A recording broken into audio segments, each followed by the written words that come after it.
Well, good afternoon, everyone. A really warm welcome. This afternoon, we're holding the Essential Service Commission's public forum on our draft decision for Melbourne Water. My name is Gerard Brodie, and I'm the chairperson of the Essential Services Commission. So please be aware that this forum is being recorded and ensures access to people that aren't able to be here in person. Anything you do say or comment will be included in the recording, which we plan to make available on our website. To start the forum today, I would like to acknowledge the traditional owners of the lands on which we are meeting here, but also anyone joining online. Where we are this afternoon, the Wurundjeri people, and I pay my respects to elders past and present and extend that respect to all Aboriginal people who might be here today. Thank you for taking the time to come along to the public forum. I'd like to begin by just making some introductions. Firstly, to some staff at the Commission. So we've got Rebecca Billings, who's our responsible Commissioner for Water, and Rebecca will be moderating our Q&A session later on. We've got Executive Director of Price Monitoring and Regulation, Marcus Crudden, over here on the right, and Director of Water, Angelina Garcia. Is Angelina up the back there? And Project Manager of the Melbourne Water Price Review, Angeline Villas. And we've got other members of our water team at the Commission as well. We've also got attendees from Melbourne Water. So I'd like to welcome Narina Delenzo, who is the Managing Director of Melbourne Water, Monique Kennedy, Acting Chair of Melbourne Water. We've also got other board directors and staff of Melbourne Water here this afternoon as well, so welcome. And we've got some colleagues also from across the Victorian Government, so staff from the Department of Energy, Environment and Climate Action, as well as the Department of Treasury and Finance. Welcome to you as well. I'd also like to welcome everyone in the room who's made time to come along to join, either online or here in the room. So just to repeat the housekeeping, as I mentioned, the public forum is being recorded this afternoon. This means that any statement or comment you make or question you ask will be included in the recording, and that does include online participants. If you're using the Q&A chat function, we'll read out your name and that'll be included in the recording. If you do have any questions or comments online while someone is talking, please do type them in to the Q&A chat so we can build these into the conversation. Those online, please do try and keep your microphone muted when not speaking to avoid that feedback. But please also, if you do want to make a comment, use the raise the hand function at the appropriate time, and we'll invite you to unmute your microphone and turn on your camera and introduce yourselves, including name and organisation, so we know who's speaking. If there's anyone calling in via phone this afternoon, we'd also ask you to say your name and location prior to speaking. And in addition to the participation in this forum this afternoon, you can also provide written feedback to the Commission about this process via the Engage Victoria website. And please do let staff here know if there's another preferred way to provide feedback. We're really open to feedback, to making that as easy as possible. The web address for Engage Victoria is up there as well. So I'm going to use the first part of the forum this afternoon just to provide a bit of an overview and introduction to our role at the Commission in price regulation of Victoria's water corporations. The main purpose of this afternoon, though, is really to hear from you and to answer any questions you might have about our draft decision for Melbourne Water. But to help shape that discussion, we'll cover also a bit about how we assess the price submission and our draft decision. And Melbourne Water will also have the opportunity to respond to our draft decision. And at that point, we'll open it up to a Q&A session where we can hopefully have some rich discussion. We do really appreciate being able to have that open and honest conversation today. Really, insights from these engagements are so important to shape the Commission's decisions. So just a little bit about the Essential Services Commission for those that may not know the full scope of our role. We regulate Victoria's energy, water and transport sectors, local government rate caps and the Victorian Energy Upgrades Program. We have been regulating water prices for more than 20 years. For the water sector, we approve prices. We also set service standards. We also monitor and report on performance of water corporations and administer customer service codes. So we are currently reviewing the new water prices to apply from 1 July 2026 for Melbourne Water. We're also doing a concurrent process in relation to North East Water as well. We review these water prices through what's called a proposed respond model. So that means that proposals from water businesses are put forward and we assess them against a legal framework that's established by the Victorian Government. We don't approve individual projects that the water corporation would like to do. Our role is really to approve the revenue requirement and the maximum prices businesses can charge and the manner in which those prices might be adjusted during the regulatory period. So the prices we approve as part of a water business proposal reflect an assessment of the efficient costs water businesses need to recover those valued services for its customers. Following consultation, we do issue a determination that sets maximum prices that Melbourne Water may charge its customers. So it's important that this process is on our draft. We hear the feedback before setting the final determination. So I'm now going to call on my colleague Angeline, who's going to take us through how we assess the price submission and our draft decision. Thanks, Angeline.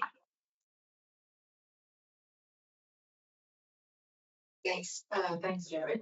This is my third price review, Melbourne Water price review that I'm project managing. So clearly I really love doing the Melbourne Water price reviews.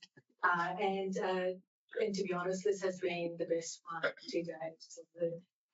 So thank you to all those who worked with us at Melbourne Water to get it to this stage. What I'll go through now is just a brief overview of that process and a brief overview of our draft decision. We are tasked to review the submission and the price proposed for 5 years from 1st of July 2026, and we have to review that against the legal framework and, as Jared mentioned, make a price determination over the 5-year period. So we ensure that the price submission complies with the Water Industry Regulatory Order, known as the WIRO, and that sets out the mandatory factors that we must consider when making a price determination. So we literally go line by line, what do we have to do? Have you done it? We also assess against the requirements of our guidance, including the expectations on the overall approach in developing the price submission and the application of our PRIMO incentive framework.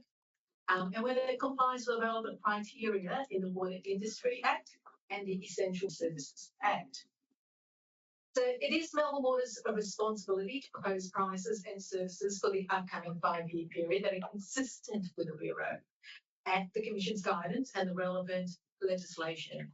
And so in assessing Melbourne Water's submission of proposal, we firstly publish a draft decision that sets out the elements of the submission we propose to approve or not approve and our reasons for doing so. And this allows Melbourne Water and any other interested parties to respond to our early preliminary reviews. And it also provides Melbourne Water with an opportunity to provide further information to either support or amend any of the original proposal. So the draft decision process ensures a final decision and the price determination is as informed as possible. Here's the timeline, and I won't go through it all, but we publish a guidance in November. We published it in November 2024. A year or just under a year later, so in September, Melbourne Water submitted its price submission. We consult on it for 2 months. We receive feedback, and we also undertake our assessments of the submission until we release it, which we did in March this year. And we publish our preliminary reviews, and now we're here today on our public forum. So once we release our draft decision, then we We put forward a 4-week consultation period, which ends 1st of May, and you can write in and submit by Engage Victoria. Your feedback will help inform our final decision. So we do look at all the feedback closely, and we do respond to it, even if it's not written up. We actually really closely review and read and respond to all things that are mentioned in customer feedback. So our draft decision represents our assessment of Melbourne Water's proposal and the reasons for them. And we did this by looking into how Melbourne Water engaged with its customers and how feedback informed its proposals. We tested and analysed expenditure and demand forecast. We verified supporting assumptions and data. We evaluated risk management and its level of performance under our Primo incentive framework. And we also took into consideration operational and capital expenditure, costing and timing assumptions to ensure that the proposals were reasonable. We also took advice from expert consultants where we thought it was appropriate. So this is a summary of our draft decision, and we accepted many elements of the price decision, and that included the bulk water tariff structure that reflected water South Central full bulk entitlement reform, and we're very happy that that's been signed off. And additionally, under the proposed tariff structure for these charges, a high portion of revenue is set to be recovered from variable or use-based charges, meaning Melbourne Water will take on more demand risk from its customers.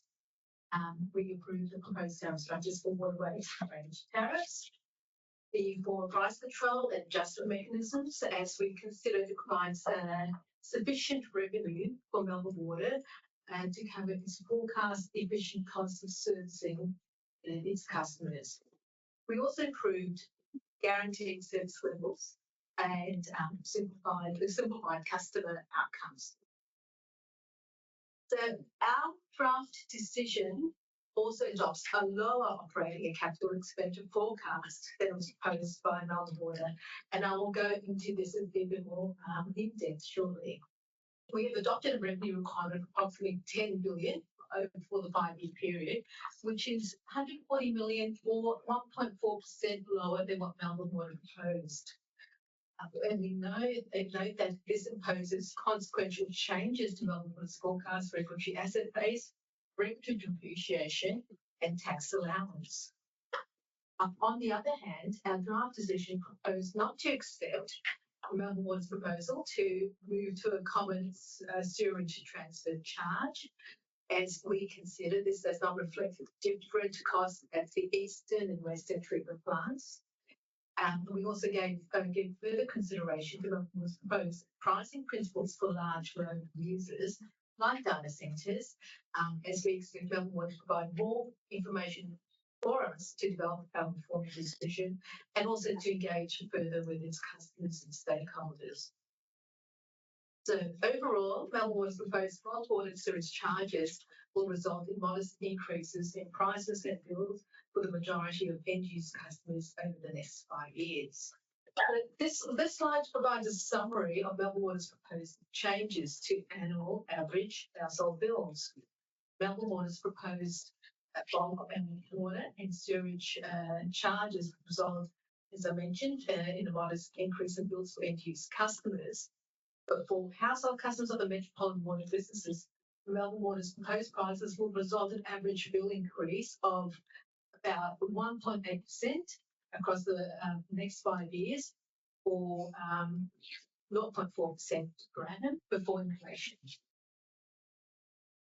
So we want to emphasise that the impact of Melbourne Water's price increases varies between the different water businesses, and it is a matter for those water businesses to determine how they pass through those charges from Melbourne Water to their household bills.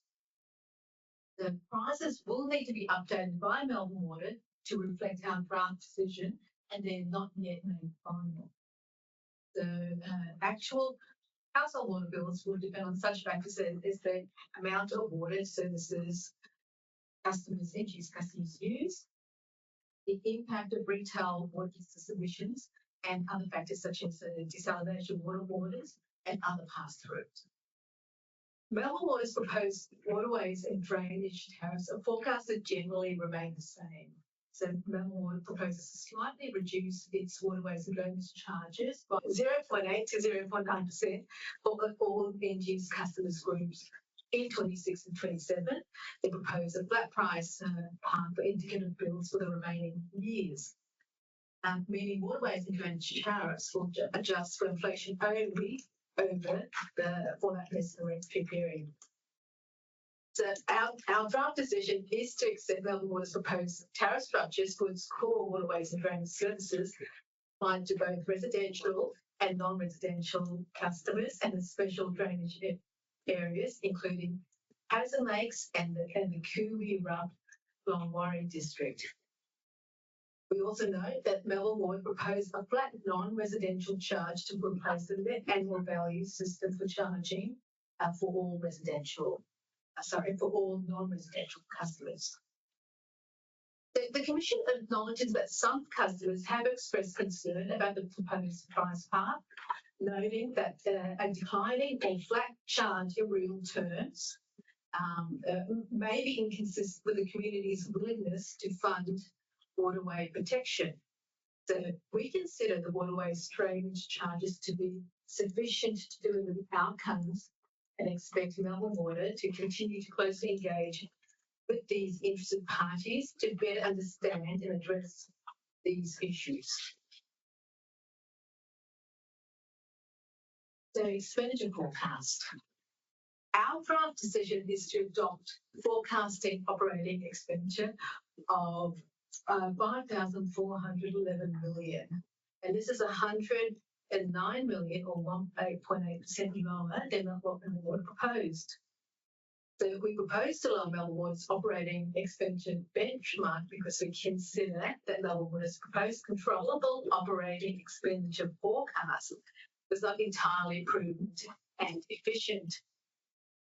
Our draft decision also adopts a lower capital expenditure benchmark than originally proposed by Melbourne Water, and we adopted a figure of 7,300 million, which is 556 million, or 7.1% lower than proposed. So this reduction addresses risks around Melbourne Water's project deliverability, given what we observed in Melbourne Water's project delivery over the previous regulatory period. So we emphasise that the reduction largely reflects the general adjustment of emphasise the reduction largely reflects general adjustment of 10% to lower Melbourne Water's proposed water and sewage expenditure forecast, and this is done on the basis of rebalancing deliverability risk, given the proposed very large increase in capital delivery. We have not cut projects or funding for projects due to concerns with prudency and efficiency of the forecast costs. We also note that we did engage an expert consultant to assist us with the review of Melbourne Water's expenditure forecast. Next slide. This is on controllable operating expenditure. So this graph represents Melbourne Water's actual controllable operating expenditure in the 5-year period with its forecast for the upcoming 5 years. So these are presented together with its approved benchmark allowance that was established in the previous regulatory period. The dark blue line shows how Melbourne Water's actual expenditure currently exceeds the benchmark by about 15 million per year. And the dotted green line reflects the continuation of this proposed high baseline requirement, while the solid green line shows additional expenditure proposed by Melbourne Water on top of this baseline increase.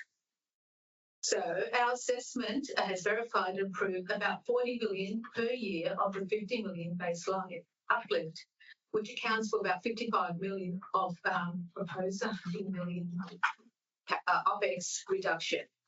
The remaining 46 million comes off the dark green line, reflecting our view that this amount was already included in the baseline allowance or funded through the annual expenditure growth allowance proposed by Melbourne Water, or should be absorbed within the business's proposed efficiency improvements. So we don't consider proposed adjustment moves necessary expenditure. Rather, it ensures we are not adding unnecessary expenditure to the forecast benchmark allowance. Our proposed adjustment is less than 2% of the total proposed operating expenditure. This is the CapEx capital expenditure graph, and on this slide is a comparison of Melbourne Water's actual and proposed capital expenditure. Over the previous 5-year period, Melbourne Water's actual capital expenditure was just over 10% above the total benchmark allowance for the 5 years. So we know that Melbourne Water's capital expenditure to date has largely been in line with the benchmark allowance that we set. With a slow start in the early years, mostly related to the COVID pandemic, but catching up in the later years. And this can be seen by comparing the dark and the light blue lines, with the red circle highlighting the current year outlook. So our assessment considered Melbourne Water's capital spending across the current period has been prudent and efficient. The proposed capital expenditure over the upcoming 5-year period represents a significant increase above the current spending, roughly half again, and about double what was anticipated at the last review, the dotted blue line. So while we have assessed the forecast expenditure as prudent and efficient, this is well beyond anything Melbourne Water has previously delivered. We don't disagree that the investment is needed, but we do believe Melbourne Water should carry more of the mobility risk, and we propose to reduce the amount included in prices for the period. So our draft decision is clear that we haven't removed or adjusted any specific projects or costs, and we don't expect Melbourne Water to identify projects to eliminate, but to continue with this proposed capital investment program. If Melbourne Water does manage this proposed program, it can seek to include the additional expenditure prices from the next price review, as it has done with its current period overspend. So this adjustment is simply about transferring some of the uncertainty around deliverability from customers back to the business.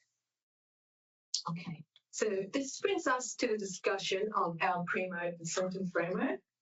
And our draft decision is to rate Melbourne Water's price submission as standard under the Primo framework. And this is the same as Melbourne Water's overall rating of its price submission. So key factors supporting this is that the price submission provided is clear, and the justifications were solid for its proposals. Melbourne Water provided evidence that its engagement was extensive and sought to capture the main priorities and concerns of customers that it has taken and taken feedback into account when developing its proposals. It also effectively implemented the South Central Pool bulk entitlement reform, has taken on a reasonable allocation of risk on behalf of customers, and introduced measures to strengthen accountability and to better support end-use customers. So this includes partnering with retail water businesses to support customer experiencing financial hardship and increasing investment in water quality initiatives. However, our draft decision is to rate its price submission as basic for the performance element of Primo, rather than agree with Melbourne Water's self-rating of this element as standard. Because the element of performance is backward-looking, this is the first time it's been included for Melbourne Water. So we propose basic instead of standard because we consider that the efficiency is a key factor for all businesses, and Melbourne Water's 24-25 controllable operating expenditure variance of 51 million is significant, and we only verified 40 million of the overspend as being prudent and efficient. The delays in capital expenditure that was not incurred in the early years of the regulatory period meant Melbourne Water was able to keep the forecast costs of the planned capital, so depreciation and return on, in those years at customers' expense. So what does this all mean? And this is the last slide of mine. This means that, to summarise our draft decision, our price and bills are likely to increase by a small amount for the majority of customers before inflation. That although the impact from Melbourne Water's submission is set to bring relatively modest increases, prices will be subject to change depending on what the water retail businesses propose in the 2028 water price review. The impact on prices will also depend on how Melbourne Water responds to our draft decision. Melbourne Water will continue to invest in infrastructure to support metropolitan growth while maintaining compliance, including investing to improve water security, water supply, climate adaptation, and environmental health. Melbourne Water will also continue to deliver on the outcomes that matter to its customers. So it stated that its investments are driven by its commitment to deliver on customer expectations and to ensure that it meets the challenges of today and tomorrow. So in response to our draft decision, Melbourne Water must address our decisions regarding its proposed revenue requirement, its forecast of regulatory depreciation and tax allowance, and its proposed pricing principles for large and complex connections. I do note that Melbourne Water can also respond to any other aspect of our draft decision. So this is our draft decision in a nutshell. I'll now hand it across to Narina, who will present on Melbourne Water's response to our draft decision.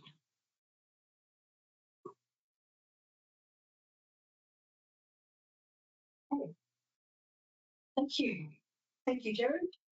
Thank you, Angeline, and really appreciate the opportunity to respond and to offer a view in a process that I think you rightly labelled open and honest. So thank you very much for that opportunity. I too would like to acknowledge the traditional owners of the land on which we meet and also acknowledge that Melbourne Water operates on the lands of the Bunurong, the lands of the Gunai-Kurnai, the Tangarong, the Wadawurrung and the Wurundjeri Woiwurrung peoples. And I pay my respects to their elders, past and present, and to any Aboriginal and Torres Strait Islander people who may be here today. I honour their enduring custodianship of land and water, the land and water we interact with, and thank traditional owner corporations for their partnership in the forming of our submission. I also recognise the leadership role being taken by the Commission in embedding self-determination and treaty into the regulatory frameworks.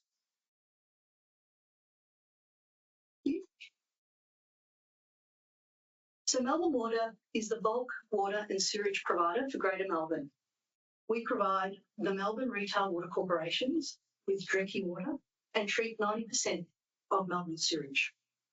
We're also the waterways manager for Greater Melbourne, which means we work to reduce flood risk, support drainage services, and work with community to keep all 24,000 kilometres of waterways, rivers, creeks and catchments healthy. As outlined in our submission, we're focused on delivering resilient services that improve outcomes for our customers and the community now and in the long term. Now, our sector and all water corps, I think, are facing very common challenges, and these are common across all of the services. We're experiencing climate change, as has been rightly pointed out, with more unpredictable and extreme weather events, but also an ongoing drying climate. It really means that the least expensive water sources are becoming less available over time, and so that is the trend that we are seeing. Our population is growing, with over 6 million people calling Melbourne home by 2030, who will all need to access water and sewage services and the other services we deliver. We have infrastructure that is ageing. We need to invest now to renew assets so that we maintain that system reliability and resilience. We recognise cost pressures that everybody's facing, and we're experiencing an increase to the cost of doing business through our supply chain, our materials and construction. And we recognise and hold very carefully the question of intergenerational and social equity, ensuring that costs are fairly distributed and supporting those who need help most now across generations. The big point I want to make here is we are really leaning into a once-in-a-generation transition. So it is different to previous times. We really are facing a different challenge ahead of us. And we're wanting to do that in a way that maintains affordability and equity. And we've really taken that element seriously. So you will see that in those forward estimates, that the work of the last 5 years has built that into our future programs, which is, I think, evident from the earlier slide. So the investments we're proposing in PS26 are critical to meet the growing needs of Melbourne for the next 5 years, but also prepare us for the next 10 to 25 years. And the assets we manage are of a size and a scale that befits a city approaching 6 million. And just to picture it, the pipes we replace are up to 2 metres in diameter. They're taller than me.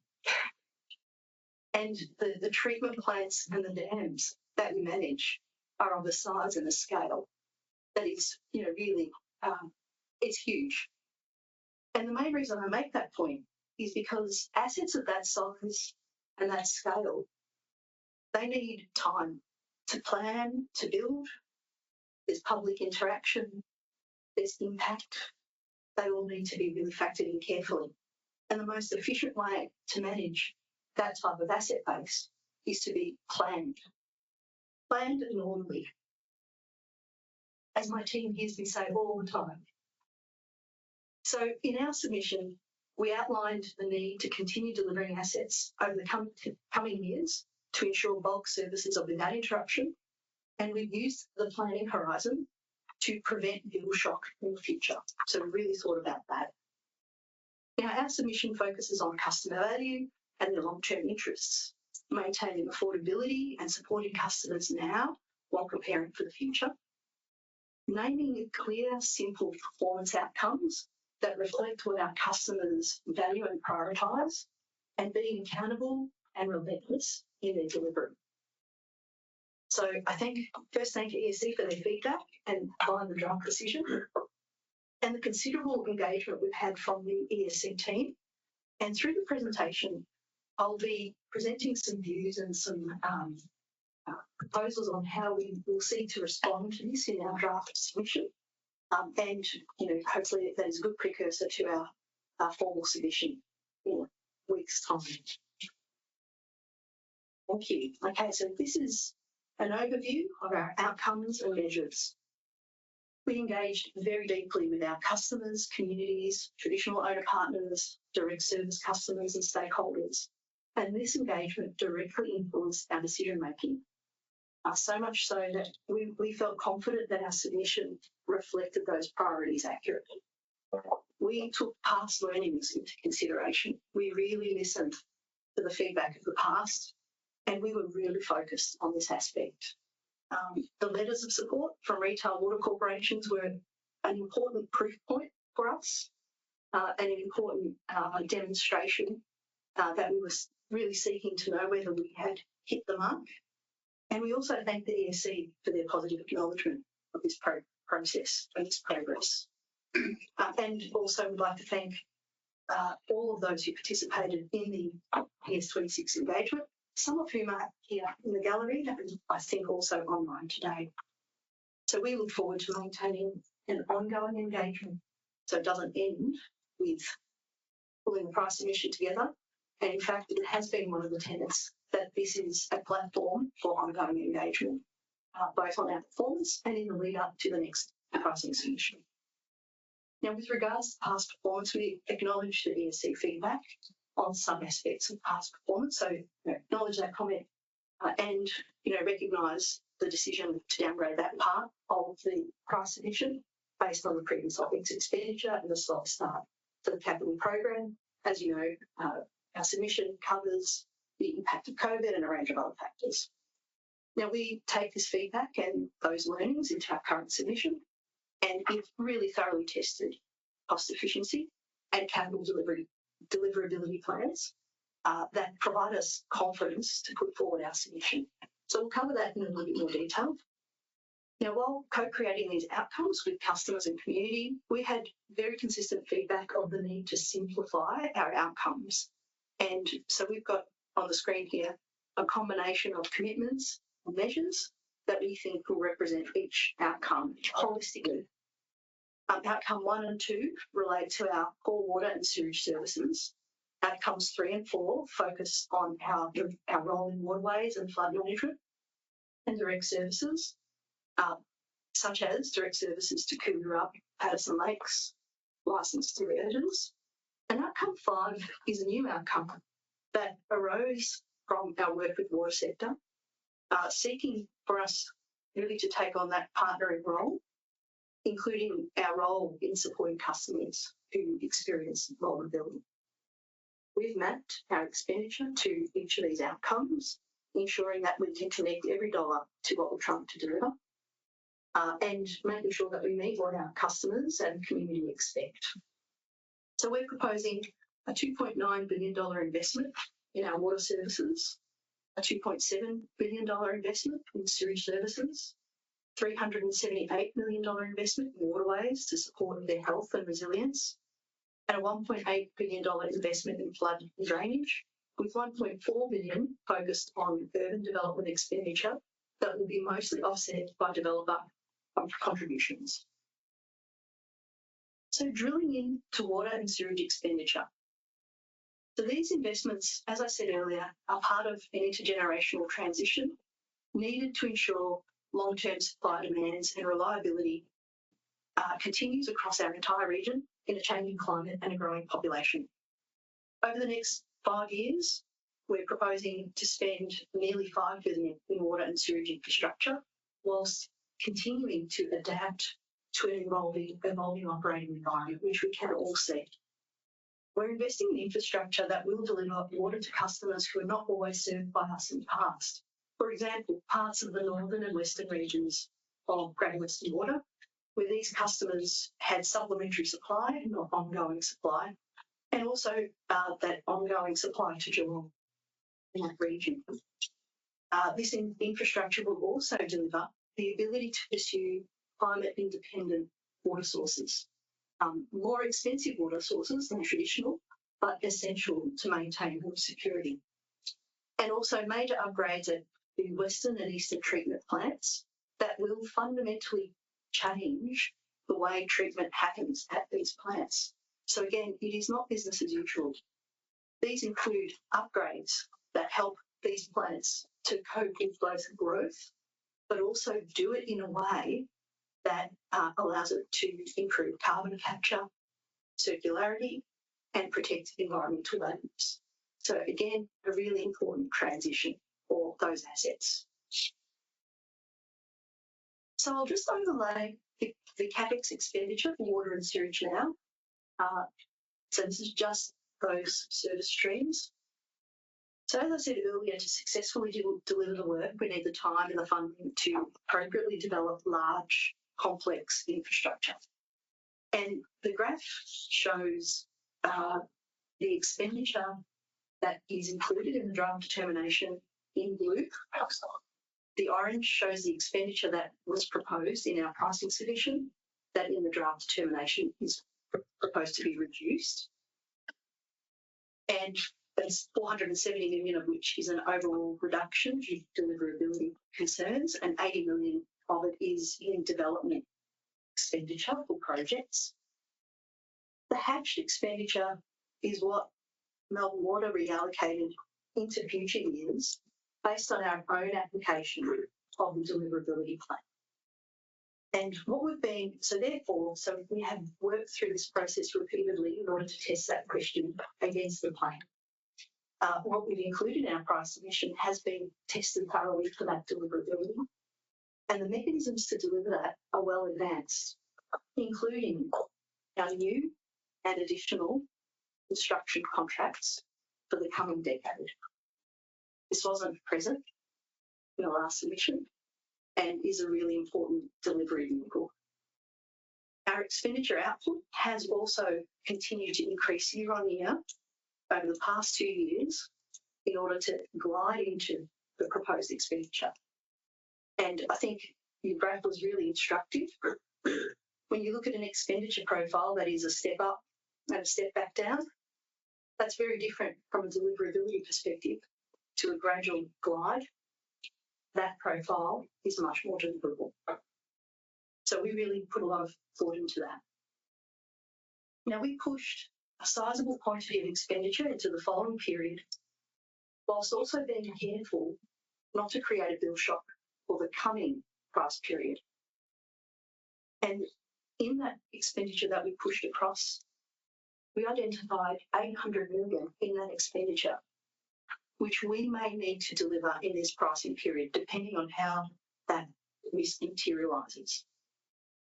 We decided to take that financial risk on behalf of the customer. Now, for us to manage that, project development needs to happen early in a new period so we can very quickly move them forward. And therefore, the development expenditure is critical to making this approach work. Now, we're working to provide the ESC with further information on our delivery capacity and also on those delivery dollars. And, we look forward to having a further discussion with you about that. So that will be a feature of our response. We also, I do want to address operating benchmarks. We did, really deeply consider the determination or draft determination in relation to operating benchmarks. We do have some areas where we'd like to provide some further detail. So, for example, there's a reduction in things like fluoride, which we can demonstrate that the actual costs are much higher than the expenditure benchmarks. And so we will provide more information to support that. So Melbourne Water has an important role in protecting and enhancing our waterways, provide flood infrastructure and advice to developers, councils and individuals. And we heard that while customers consider water and sewage services the top priority, the non-negotiable, waterway health and flood resilience was seen as the most valued in terms of livability and community health, so strongly supported. So we're reflecting this and also looking at what's prudent and deliverable for the regulatory period. Now, we propose to invest 709 million in capital investment and an additional 33 million in day-to-day costs to provide additional maintenance, vegetation work, flood modelling and research over the next 5 years. Over the last 5 years, our work in supporting waterway health has only been possible through working with community partners. And to put a little spotlight on this, in PS26, we proposed 6.2 million in operating expenditure to deliver more than 500 kilometres of revegetated waterway corridors. Partnering with community groups to deliver this work is the most cost-efficient way. If we were to replace every dollar of vegetation grants that we provide to the community groups, it would cost the community more than 5 times more to deliver the equivalent program. So we think the value of what community groups give is really demonstrable. In the draft decision, ESC has proposed removing 25 million in day-to-day costs to provide vegetation and additional maintenance. Now, we appreciate that this would decrease the waterways and drainage charge by around $4 a year on household bills after inflation, but it will also have a risk for us in terms of continuity of work with partners to ensure that we're providing that environmental value and waterway value. We play a really critical role in supporting housing growth. And this isn't just through water and sewage services, but it's through our work with developers on drainage and flood protection. Now, this includes constructing large assets that require additional maintenance, and more of those assets are coming into the system. And the types of maintenance on these sorts of assets is really quite broad. It includes things like removing silt designed to prevent that from getting into waterways. They're often classed as operational costs. Now, we work closely with developers and government to design assets that keep it as affordable as possible. And it's really crucial work.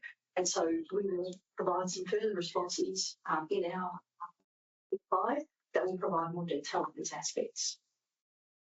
So one final point on our proposal to manage large and complex connections. We identified a need to develop pricing principles and appropriate collateral to assist our water corporation customers with large and or complex connections, for example, data centres. Very much being discussed at the moment. The impact of data centres is an emergent challenge for the sector, and to date, they have not really been using large amounts of water yet. It's around 1% of usage.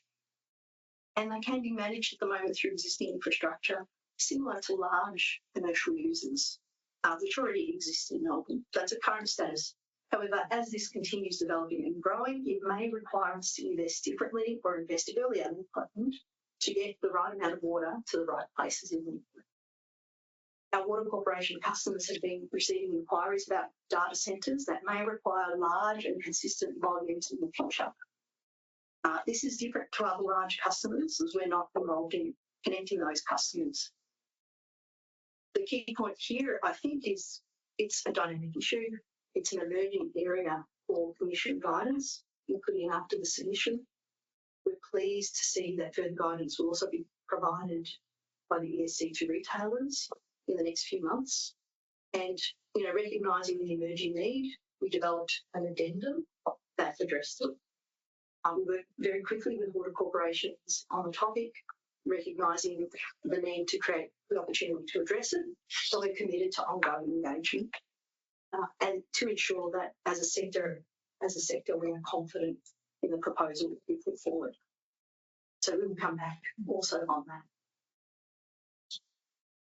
In the response to the draft decision, we'll clearly explain our role, the role of water corporations that we serve, and how we will ensure that the costs of this work are recovered from new large connections rather than the broader customer base.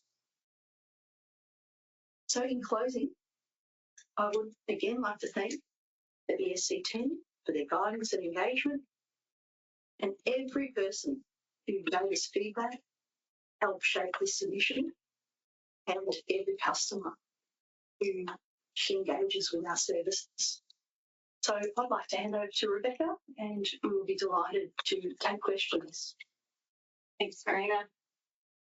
All right. Time to open up the floor.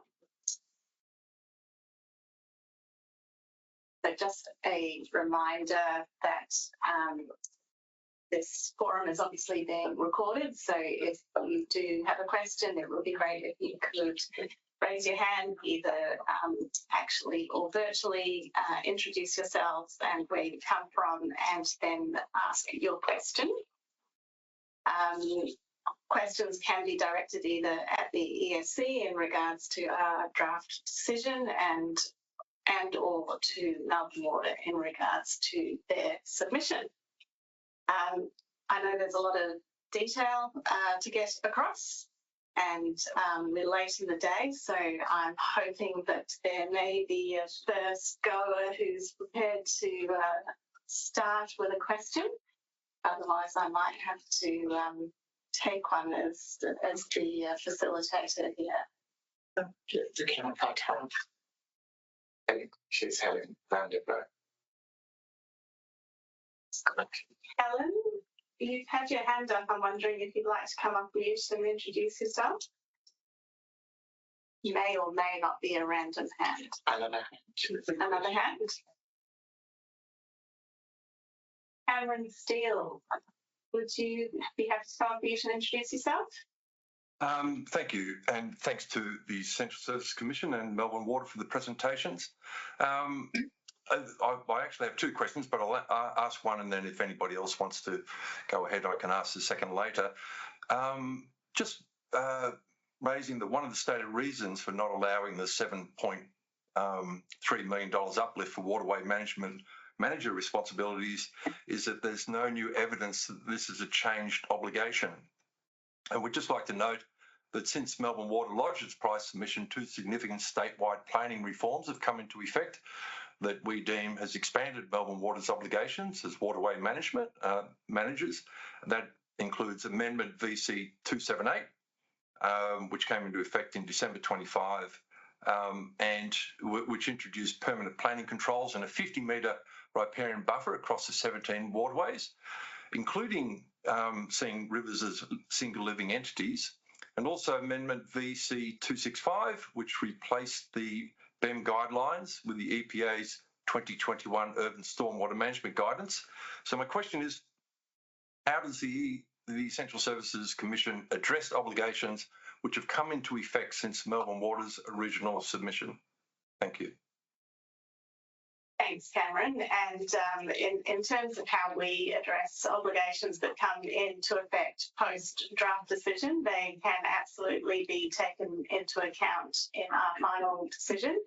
And that can be put forward both by stakeholders and customers, and can also be put forward by Melbourne Water as justification for additional expenditure. Narina, did you want to provide any further comment on that specific legislative obligation? I mean, we picked that up in our responses, right? So thank you very much for that. Thanks, Narina. Helen, hello. Would you like to? Hello.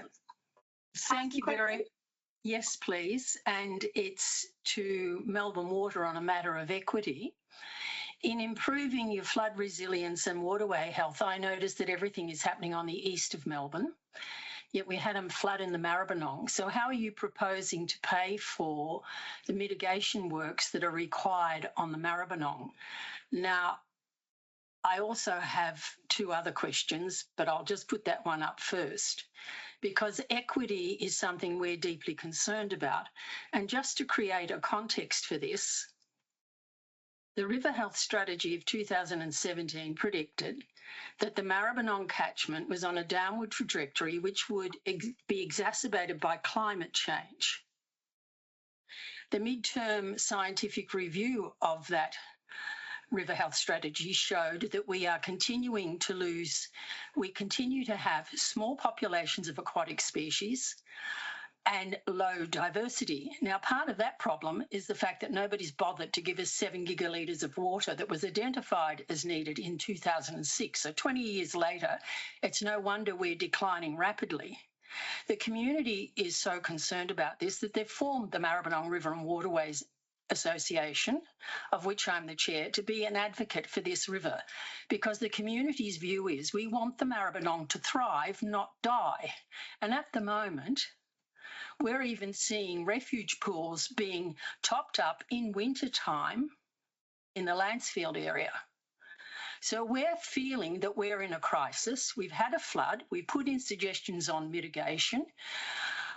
We know that unless we get water through into this system so that we stop taking the water out of our headwater streams and out of our groundwater, this river is just going to rapidly decline, and we're not going to be quiet about it.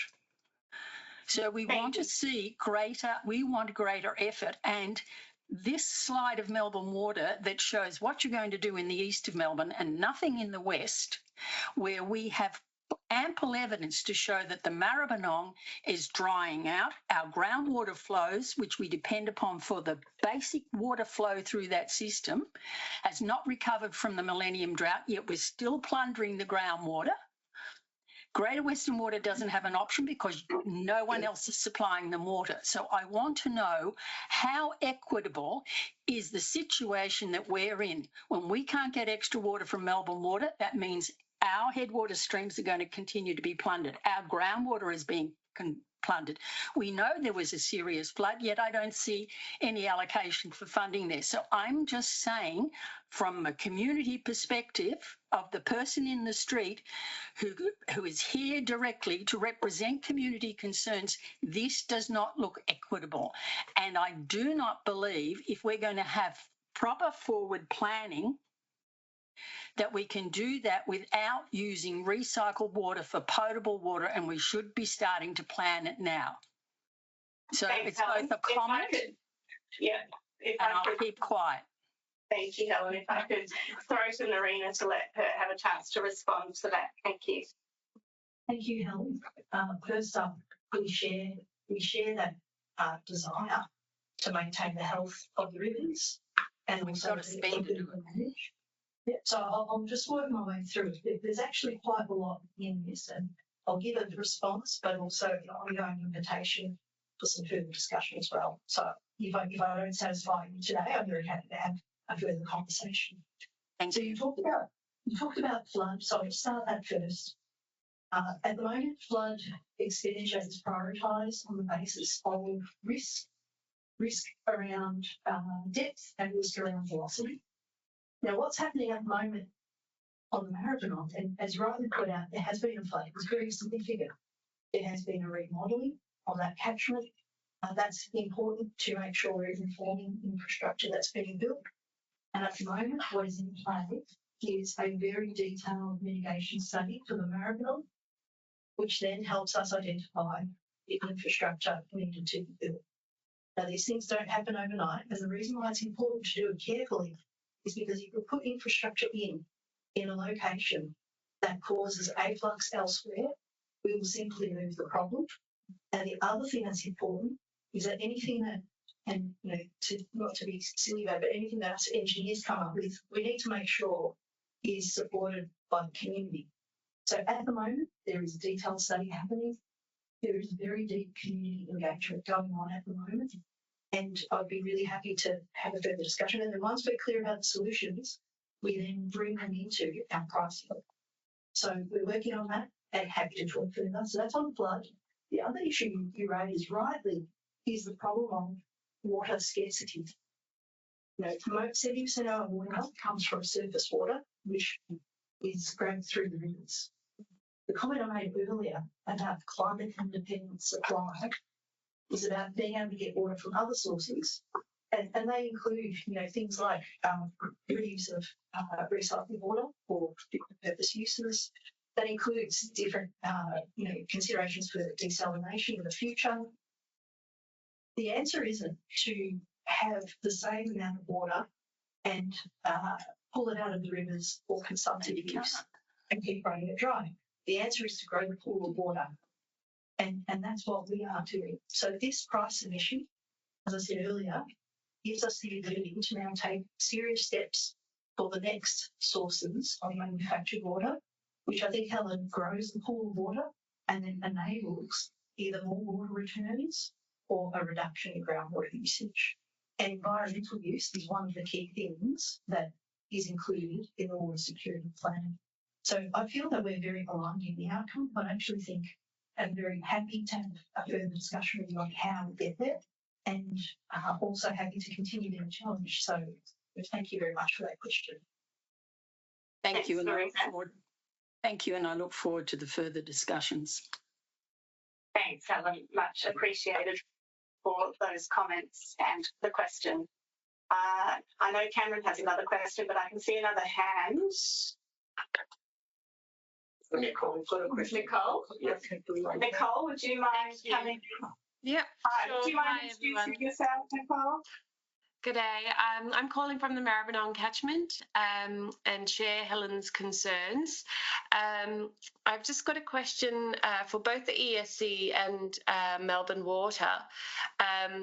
Reading through the ESC draft review and Melbourne Water's proposal, in wastewater systems like the Eastern Treatment Plant, increasing load, as was experienced during the previous period, can lead to declining treatment performance of that water, as well as more frequent use of the EPA licence flexibility, while still appearing compliant on paper. So we noted that Melbourne Water still had 100% compliance, even though there was that licence flexibility. My question is around when population growth and more use of water leads to a need for major upgrades that are approved through customer prices. I'm wondering how the ESC and Melbourne Water ensure that those costs are correctly and transparently attributed to high volume users like data centres, rather than being socialised across customers. Thanks, Nicole. Really appreciate that question. Yes, Jared? I'm happy to. Answer for us. Yeah, no, thank you for the question as well. As was flagged in Angeline's presentation, and Narita mentioned it as well, as part of this price determination process, we are looking at effectively a charging framework for large users that are connected to the grid like data centres. And the primary purpose of that charging framework is to reflect the costs that the connecting applicant, the data centre, causes to the system. So it is designed to be set at a level that reflects their costs and not to be transferred to other users. That's our broad intention with that framework. I might address the ETP question, and then I'll hand to Richard just to piggyback further on charging mechanisms. And so really, note and acknowledge what you're saying about what occurred in the 2022 flood. So during that rain event, that really it stretched the capacity of that plant. Whenever there is a massive inflow, or when massive inflows grow, it means that we get closer to the operating edge of the plant. And in that case, because of such a big influx, it then means you reduce your tertiary treatment and you've got less quality water going into the plant. And so part of why these investments in sewage treatment plants are so important is to keep it within its operating bounds so that we have less likelihood of that type of event happening. And so that just increases capacity of the basin so we don't have that problem. I might hand to Richard just to talk about pricing mechanism. Thanks. So it's not just the end of the pipe that we're planning for solutions as well. So we have under the ESC framework prices for trade waste loads that we work with the retailers to pass through to their industrial commercial customers. So it's part of the framework, and one of the things that was accepted by the Commission in the draft decision was those trade waste prices, category A trade waste we call it. So we're sending that signal back up the line about what we can receive in the sewer and how much it costs to treat it down, for example, at ATP and WTP. Thank you both, and thank you, Nicole, for that question. We have a question in the room, so I'm just going to scoot down here with the microphone. Sorry. Sorry, if I can.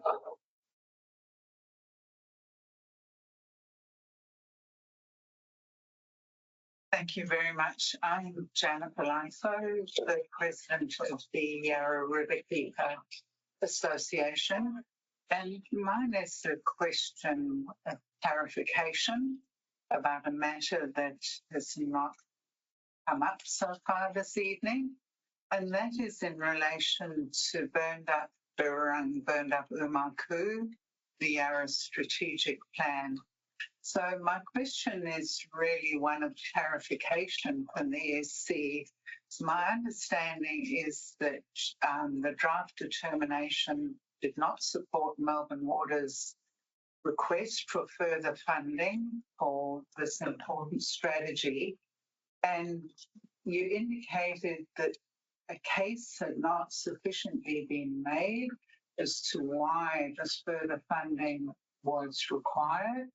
And so in order to make an informed submission, I'd be interested to understand what sort of support the ESC is seeking to enable them to, for Melbourne Water to justify the increase that it has requested. Thank you.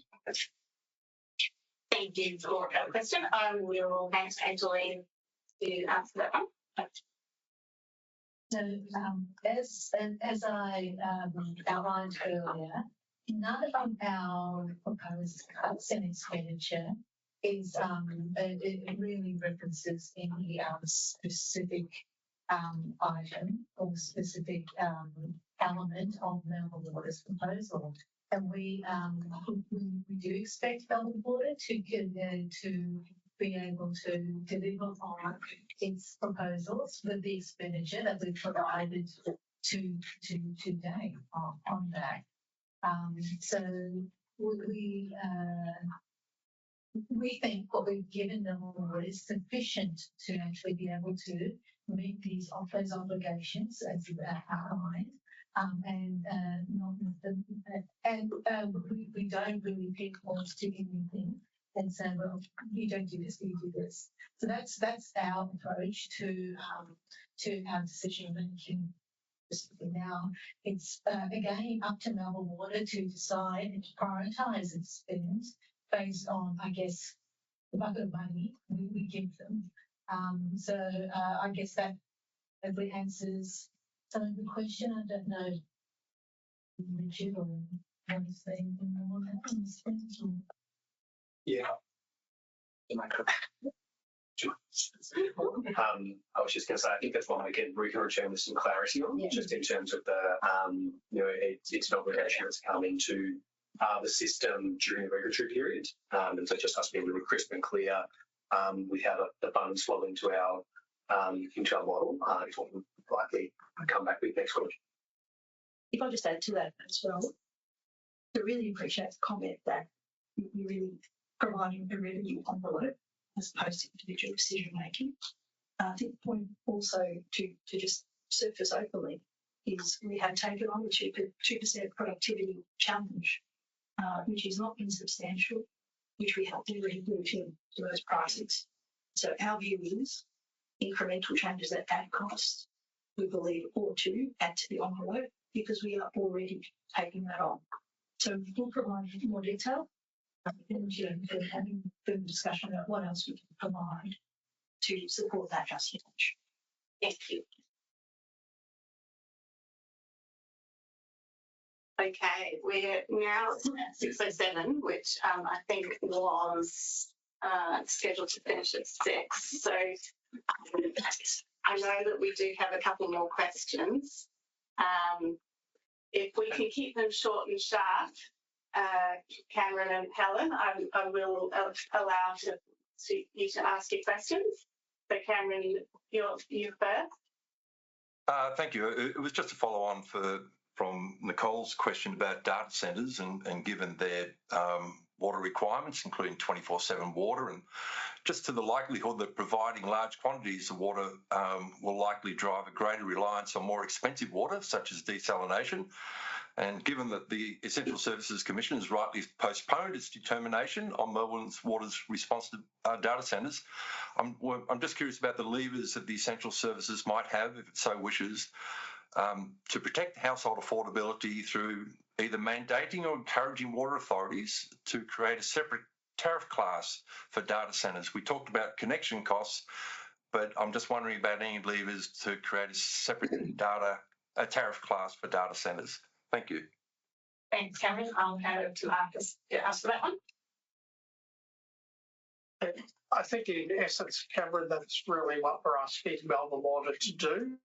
That when we're talking about connection charges, we've also come back and said that should be taking account of commodity costs. So if that leads to more frequent desalination water orders, or it leads to a pull forward of future investment, that should be part of what's considered there, as well as the impacts of return flows from data centres on the sewage system. So we recognise the potential for these charges potentially could be quite large, and that's really where we pushed back on Melbourne Water. It wasn't postponing, it was an addendum that came in during the period. We think Melbourne Water was probably 80 to 90% there, but the main thing we've been asking is just more transparency, because what we probably don't want to see in 2 or 3 years' time is disputes by data centres saying we were told we'd be paying for this. So we're expecting things about application charges, but also where there is a large impact on the system, those commodity costs are actually considered as part of Melbourne Water's charges. So in effect, I think these, rather than the tariff class, the larger data centres will have their own contracts specifically reflecting the costs they incur, because there's also some mismatches in there, perhaps having shorter asset lives if assets are purpose-built for them as well. So that's what we're expecting. I think this issue is probably emerged more rapidly than anyone was expecting, but we do expect principles to be locked down but within this final decision. So, but we are seeking just further feedback. Richard, do you want to add anything? I think we heard that, and we're coming back with it. So, and working with our our partners in the retail corporations and others to make sure it all hangs together and makes sense for the end user. Excellent. Thank you very much. Thanks, Cameron. Helen, I'll throw to you if you wouldn't mind keeping it short so that we can wrap up in a few minutes. Yeah, I just want to make the comment that in some respects, I think Melbourne Water gets left with the baby. They're responsible for river health, but roads pollute the rivers more than any other thing that I can think of at the moment. So why is this framework not looking at other infrastructures that impact waterways and looking at how they should contribute to river health in the future? I also want to make the comment, if you reduce the envelope they can spend, it does have an impact on us in our areas about how much they can do. And while it's good to rely on the community to deliver things that they like doing, there are areas in waterways where we cannot work, where contractors have to do the work. So there needs to be, and what I'm hearing from the community groups is that there isn't enough money in the current grant system. So when you're going to take money away from Melbourne Water, you are taking it away from the very thing Melbourne Water is charged to be responsible for protecting. And I really don't think that is clear in the ESC thinking, that you understand how critically important these blue-green corridors are, and that they do need investment and they do need protection, and the groups need more help, and Melbourne Water should. Why should a reimagining project that's going to cost 13 million on Steel Creek, if we ever get on the list, it's there because the Tullamarine Freeway was built. This impacted Moonee Ponds. So you've got common good served by having a freeway to the airport. We lose creeks, and yet Melbourne Water's got to pay for it all. It doesn't seem fair to me. So I want some fairness to be shown towards Melbourne Water in some of the complex matters that they deal with. Sorry it wasn't as short as I intended, but that's it. Thanks, Helen, and we'll certainly take on board your feedback on our draft position, and I'm sure that Melbourne Water will utilise that community and customer support to bolster their submission back to us on our draft position. Yeah. Just Helen, to be clear, while we've cut some expenditure from what Melbourne Water has proposed, Melbourne Water is proposing significant uplifts in capital and operating expenditure across water, sewage and drainage and waterways. It's not, we're actually cutting back. There's actually more in this program than there's ever been before, and there is a significant expansion of expenditure, and there was in the last regulatory period. So there was a number of uplifts in waterways charging that was put in as extra money last time that comes into that base level expenditure that goes forward. So we're not cutting back on what Melbourne Water currently does. There is some trimming of what they propose, but overall there is higher revenues and higher expenditure than currently being spent. Thank you for that, but it has to be shared equitably. All right. Good. Isn't it? Scott, you might get the chance for the last question. If you could unmute yourself and introduce yourself. My question relates to a comment the ESC made about Melbourne Water's supporting documentation about community wanting uplifts in particular areas, in particular river health. And it's a second determination where this criticism has been made of Melbourne Water, but it has not provided evidence of community support. Question is for ESC is, has it given Melbourne Water clear guidelines on what a community consultation program entails to satisfy the Commission's requirements? Because Melbourne Water's run virtually the same processes run in PS5 and run that same process in PS6. and yet it's still criticised for that and not having sufficient of community support for uplifts in certain areas. So it seemed beholden upon the ESC to outline what it is expectation is of Melbourne Water with regard to consultation to bring that forward. All right, thanks, Scott. I'll hand to Angeline to respond to that question. Thanks, Scott. So you would have read that we thought Melbourne Water's engagement was very good, very good, like advanced. And just in terms of how it's gone about in working with its customers and the community, and ensuring that their voices are heard and informs their price submission.